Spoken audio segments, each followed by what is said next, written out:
Welcome to Michigan's WW1 Centennial News Report. This is for September 2012. I'm Dennis Skupinski. There are less than 2 years before the WW1 Centennial begins. Are you ready? Well, here in Michigan, we're going to get an update from Lansing to find out what's going on as far as Michigan's WW1 Centennial Commission and what's going on with Michigan's WW1 Centennial planning. Then we're going to go overseas, find out what's going on in the United Kingdom from Member of Parliament, Mr. Jeffrey Donaldson, Treasurer of the War Heritage Group. Next, we're going to take a look at training camps in Michigan. What did Michigan do to contribute to the war effort? Finally, we're going to take a look at the Internet. We're going to find out some sites on the Internet where you can find out more about the First World War. Thank you for watching Michigan's WW1 Centennial News Report, and please get involved.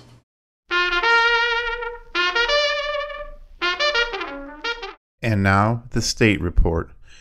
As of September 1st, Michigan still does not have a WW1 Centennial Commission. But if you or your organization would like to participate, please contact us at the email address listed below.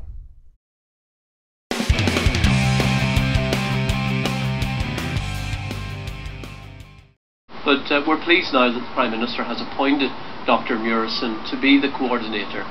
We were concerned that perhaps things weren't moving at the kind of pace we would have liked them to.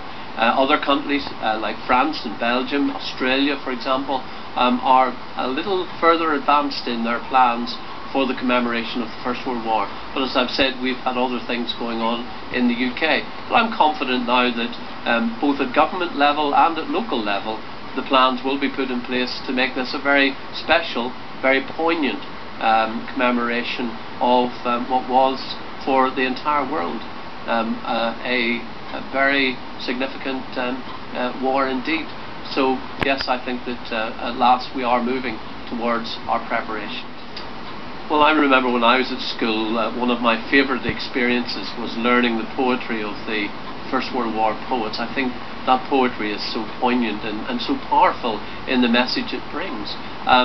But one of the schemes that we're looking at, one of the projects, is to enable pupils and students in schools and colleges to look at what happened to soldiers from their local community. And they can do that nowadays through the research facilities that are available. For example, the Commonwealth War Graves Commission. There are other organisations where you can go online and you can research what happened to people who actually lived in your community, perhaps even were members of your family circle. We'd like schools to go to their local war memorial and look at the names on there and perhaps do some research about what happened to the individuals who are named on war memorials. So yes, we think this could be a beneficial experience for children and young people. Not to glorify war, as I've said, but actually to learn what happens in war and why peace is so important and why we should continue to strive for peace.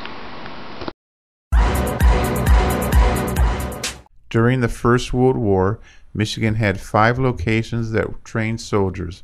They were Fort Wayne, the Michigan State Fairgrounds, Selfridge Field, Camp Grayling, and Fort Custer. Fort Wayne is located in the city of Detroit, near the corner of Livernois and Jefferson by the Detroit River. In 1843, construction was started, and it has served as a regular Army outpost until 1949. During the Indian Wars, it was used as a rest place for soldiers who fought the Indians. During the First World War, it was used as a motor transport and mechanics training depot. Until the summer of 1918, that's when 500 African American soldiers came to train at Fort Wayne. They were housed in separate barracks, ate in separate dining facilities, and trained in separate locations of the fort. This was due to the Army's policy on segregation.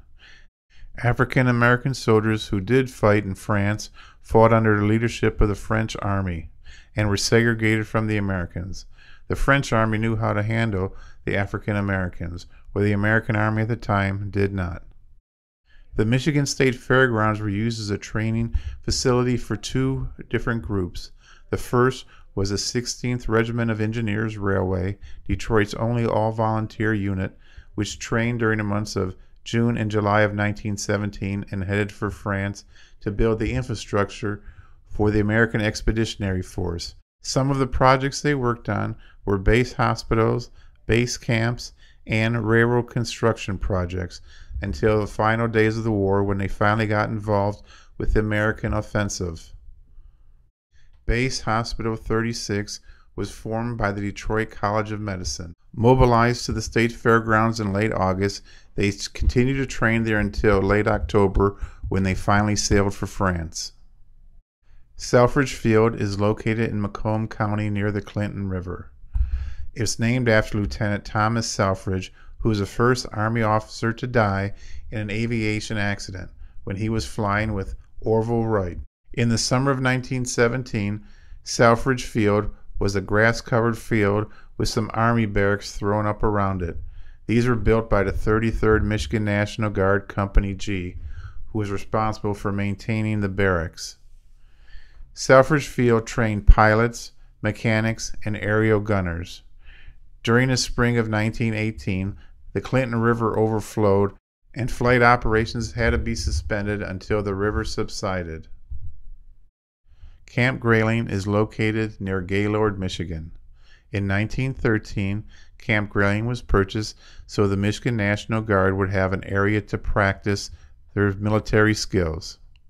During the First World War, this was used to train National Guardsmen who would serve in Michigan. During the summer months, it was used to refreshen the skills of the soldier, just in case they were needed in Michigan or in Europe. Fort Custer is located near Battle Creek, Michigan. In 1917, the U.S. Army purchased the land for Fort Custer. It consists of 675 acres and is still used today by the U.S. Army. During the First World War, over 100,000 troops went through Fort Custer. A typical day for a soldier at Fort Custer would go like this. At 5:45 they'd wake up. At 6 a.m. would be reveille or roll call. Then they'd have a few minutes to clean their room up. At 6:30 would be mess call, and this would be for breakfast. At 7 a.m. would be drill call, and after this they'd have 30 minutes of exercise. From 8 a.m. until 11:30, they would have schooling in either engineering, signal, infantry, or artillery. From 11:30 until 1, there'd be lunch and a chance to rest. From 1 p.m. until 3 p.m. would be more schooling in infantry, artillery, engineering, and signal. Then after 3 p.m. would be infantry drills. There would be hikes with increased mileage and increasing the weight. Finally, at 4 p.m., the soldiers would have a chance to shower and change their clothes. At 5 p.m. would be mess call for dinner. At 5:20, retreat sounded, and it was evening roll call. Usually the Star Spangled Banner would be played. At 6 p.m., the soldier would be dismissed for the evening. During the soldiers' off hours, they had the chance to clean their equipment and also fix up their barracks. There was also time for the YMCA and the Knights of Columbus, where they had a chance to relax and also get some spiritual guidance. And now for our Internet Update section. If you do a Google search, you'll get a chance to find Trenches on the Web. It's a World War I website that has multiple links and also a number of interesting articles. If you're interested in finding out more about the First World War, please go to Trenches on the Web.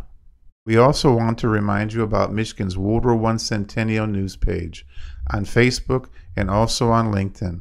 Please go there and join us. Thank you for watching Michigan's World War I Centennial News Report.